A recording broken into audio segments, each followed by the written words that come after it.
great thing about what we call enabling technology that we have at Parkview, we are using state-of-the-art technology. So between the navigation and then now robotics, it allows us to figure out better surgeries for patients. We can plan more appropriately, and then we can always figure out what's the least invasive surgery for that patient. And so anytime we can perform minimally invasive surgeries, that leads to a quicker recovery and a better outcome for the patient. For years now, we've been using navigation, which is essentially using a CT scan to where we can see in real time where all of our instruments are. But now with robotics, we can be really, really precise with what we're putting into the patient. So an arm literally comes in and we can tell it where to go in 3D space based off of that CT scan, and some special, what we call arrays, that are put onto the patient. If we want to put an implant or a screw in a specific location, it allows us to say, this is where we want it, and the arm kind of comes in, and then we can do all of our work safely and very, very specifically and precisely to put in the screws or whatever implant we want.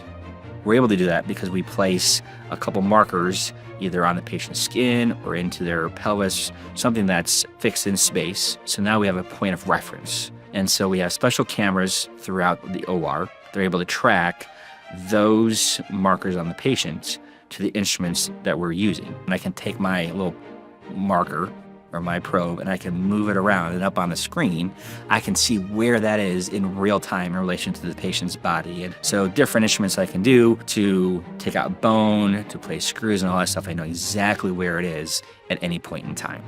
There are many forms of robotic surgery. In general surgery, where people have had things like hernia repairs or hysterectomies, the surgeon's actually sitting off somewhere else in the room, but not actually next to the patient, and they're using hand control to do the robotic and have it kind of move and do everything. With robotic spine surgery, I'm literally there standing next to the patients, but I'm in very, very close proximity of it. Sometimes we actually manipulate the tissue by hand while we're using the robot, and sometimes we're actually just letting the robot kind of guide us, and sometimes we actually use the robot to hold the retractor because we can lock it in place, and it's a very stout arm, so it can provide very good foundation for us in tissue retraction. Since we're able to truly kind of tailor a surgical plan specifically for that patient, we're able to use different aspects of technology to make the surgery more efficient and more effective. And so it makes a very safe surgery. And so many surgeries where before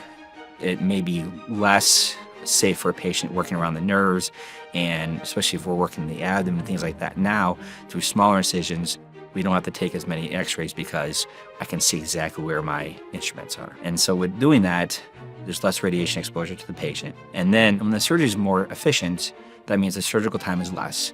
So there's typically less retraction on the muscle, so quick recovery, less pain after surgery. Also means less bleeding, so less blood loss for the patient. All these things lead to maybe a shorter hospital stay, quicker recovery after surgery, the usage of less pain medicines or narcotics, things like that. The other great thing from a surgeon's perspective is if the surgery is more efficient and less taxing on me physically and mentally, then that means the surgery becomes safer for the patient. So the utilization of robotics really allows me to provide patient-centered care in the surgical setting.